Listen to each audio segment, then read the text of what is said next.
Hey everyone, it's Crystal back again for another review of Catfish, the TV show. This episode is about Tiana and James.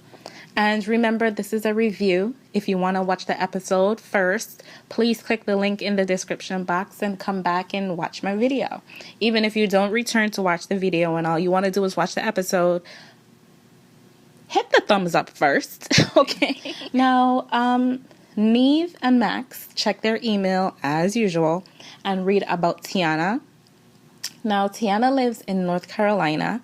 She's 24 and she has a baby. Or I should say she has a child, because that girl ain't no baby anymore. Now, here's the thing. Tiana is interested in a guy named James, right? Who is in North Carolina. And while they met on MySpace, I believe. Yes. I think she said she just had a baby. She was on MySpace. Clearly, she was bored. She was on MySpace and met James. And at that time, she was living in another state, I believe it's Washington. And, they were talking for a while. And she was so sprung, she decided, you know what? I'm going to move back home to North Carolina. And he's going to realize I come back to North Carolina and he's going to want to see me and our relationship is just going to blossom and we're going to live happily ever after. But this is Catfish, so that's not the case. So she flew back to North Carolina, moved back, and James made no effort, to see her. None whatsoever.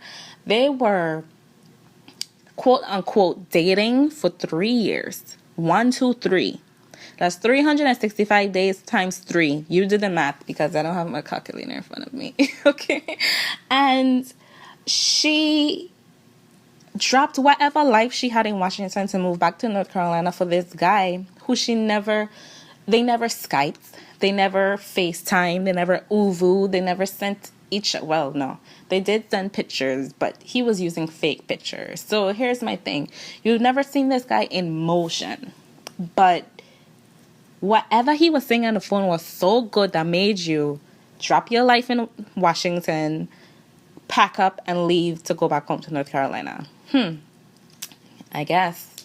So, like I said, so of course she reached out to Neve and Max to find out, I need to know about this guy because I'm in love. He's the only one who can calm me down. And that was a red flag. This guy that you basically don't really know. He's the only person that could calm you down because you can't calm yourself down. Seriously? That's how we live in now? That we can't even calm ourselves down? We are? Okay. All right. So this is what was going on. After, of course, Neve and Max said, we're going to come out and we're going to help you. This is what irritated me. Number one, she said she want to meet this guy. She in love with him because he's the only one that could calm her down. That's a bunch of BS. You just immature and don't know how to get yourself out of your little temper tantrums. 2, she talk about she watch Catfish all the time. She likes it. She this, she that. However, she didn't even know who was Neve and who was Max. Who don't know Max is the one with the camera who have gray hair? And who don't know Neve is the hairy one? Who really? You obviously wasn't around from the jump when he did his own Catfish movie. Seriously. We all should know who Neve and who Max is. So she there trying to play cute. Talking about, are you Neve? Are you Max? Or you, and of course Max being petty was like, yeah, I'm Neve. And she's like, oh, okay, hi Neve. I was just over it. From the moment I was just like, okay, this girl dumb as hell. And I just really can't do dumb girls. I try. I just can't get with it. Of course, at one point, they revealed who they really were. They were like, no, I'm Neve. No, I'm Max, blah, blah, blah. And she's like, yes, I really want you to help me to find out who this guy is because I'm so in love. And he's the only one who can calm me down. And she's lost a lot of friends because of her attitude. Duh. And because you dumb as hell, too. But moving right along from that, backtracking. So, of course, Neve is like, yeah, come on. We're going to help you. We're going to fly out to find out what's going on. Flew out there, met up at her house, and she played a voicemail of James talking about how he loved her and wanted to work things out with her, and he's trying really hard to get things together and blah, blah, blah, blah. Next, Neve and Max meet up with Tiana and her friend Aisha, and they talk about Aisha having kids, and she doesn't like how James is treating Tiana because Aisha drove Tiana out to go see James and he never showed up. And she's like, and she still owe me gas from that too. Or maybe Tiana said she still owes her gas. Something. All I know is somebody owes somebody something. Okay? And she just felt like it's crazy that, you know, it's been 3 years and she hasn't met this guy, but she's so in love. And you know what, Aisha, all of us thought the same thing. Like, something is really wrong with your friend.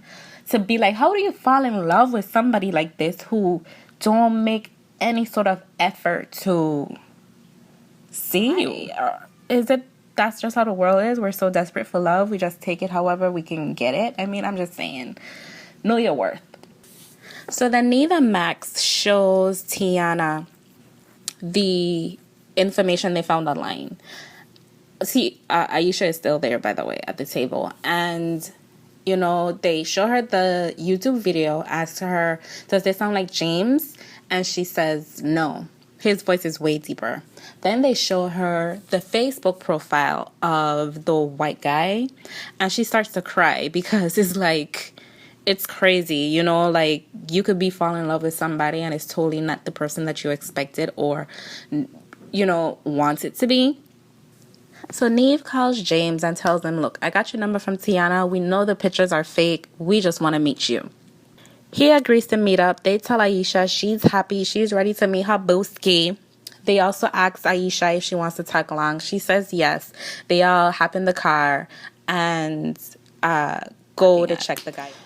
So people, we're about to meet James. And this is where things get a little weird, right? Because when they pull up, Aisha is like, she recognizes this area. And Tiana is like, well, I don't. And Aisha is like, oh no, this is my baby daddy, cousin, father, best friend, auntie, uncle, grandmother, grandfather, granddaughter shop. You know, that type of Maury nonsense. As soon as they walk up, the garage door is conveniently halfway down, so you won't be able to see who's inside.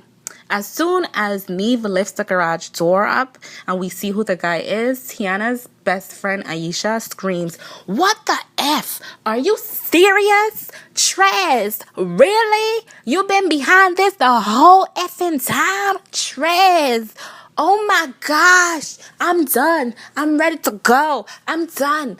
And this is where things become foggy for me regarding Aisha and Tiana's friendship, because their exchange the entire time at this point wasn't the type of exchange you would have between BFFs or good friends. It was sort of like, bitch, really? Yes, bitch, really? No, bitch, really? Yes, bitch, really? Like, they weren't acting like BFFs. And at this point, this is where my interest shifted from Tiana to Aisha. The camera is on Aisha in who's in the car, saying like, I'm ready to go home, take my ass home before I hop in the front seat and drive myself home. Then it seemed like something flipped in her brain where she was like, you know what? Nah, let me confront this bitch ass boy right now. So she hopped out the Jeep, walked up to his ass. He went and pulled the garage door back down so she don't come inside. Like, really? This too? Like, you really think at this point your angry ass baby mama charging after you and this garage door is about to save you? Nah. She lifted that shit right back up and was like, dude, you know you wrong. Because I'm out here trying to date other people. You running these dudes away. Meanwhile, you over here trying to get with Tiana. Seriously? Like, who does that? Trifling ass men do that. They always do nonsense like that. They don't want you to be happy. but they out here payasing and frillicking and frolicking around out here with other girls. Like, really? Seriously? And he's like, it wasn't even supposed to be like this. It wasn't supposed to be like this. Then here comes Tiana annoying stuff. And it's just kind of like, leave. The good stuff is coming out now. Leave. Let's see Aisha dig into that ass, because whatever was going on between Tiana was like completely boring. As soon as Aisha started popping off on the TV, I was just like readjusting myself, like, yes, go off.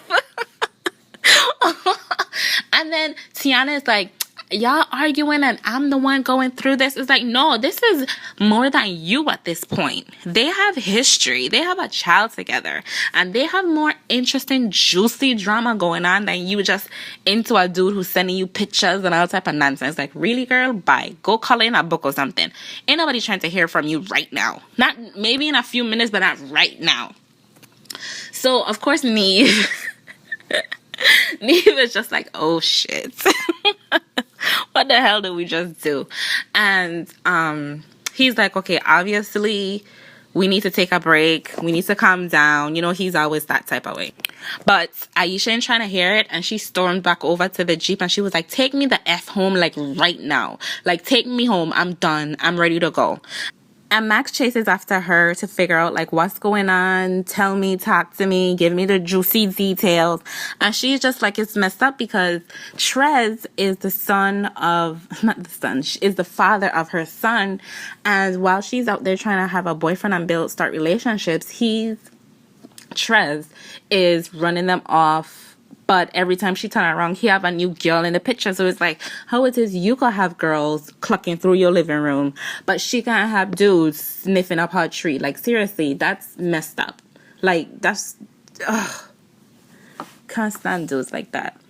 And meanwhile, back at the ranch, Tiana is over there talking about she can't understand what's going on and this is just this and blah, blah, blah. And I'm just like over her. Like, seriously, as you can tell, I was just over her. I just wanted to know more juicy details about Aisha and Trez. But Trez said he met Tiana through Aisha at a Halloween party. And of course, Tiana is like, she don't remember. But then again, ask Tiana how long she had that damn sewing in her head. She probably don't remember because that shit looked like it been in there forever and a freaking day. Trez was saying how he really was feeling her and wanted to get to know her. But then when he realized that Aisha and Tiana was getting close, he just knew that he had to concoct some type of story, some type of plan to be able to get closer to Tiana. Tiana was like, you know what, I don't want to hear it. She went back into the car and Aisha is like, look, this dude have about 8, 9, 10 kids and he takes care of the other kids that I have. And you can clearly tell that Tiana is considering pursuing a relationship with Trez. I don't know about where you from, but where I'm from, you don't mess with your friend. If she's really a true friend, you don't mess with her ex. Or even a guy that she probably was trying to get with and things didn't work out with. You just don't do that.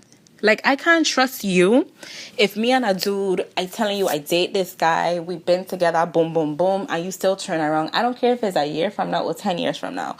And you try to deal with him. It's just kind of like messy because it's then like, do I want to bring any of my boyfriends around you in the future? Because you might just be a girl that doesn't like what other people have. I don't know. I just feel like that's just weird.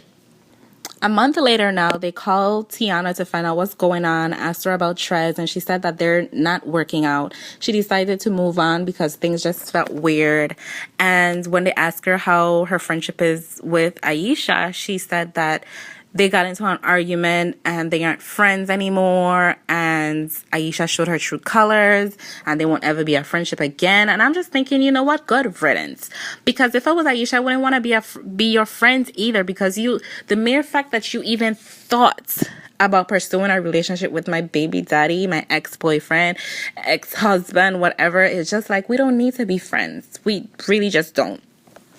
Then they called Aisha, and Aisha said that, you know, she isn't friends with Tiana anymore because Tiana just refused to believe that Aisha and Trez wasn't in on this whole thing.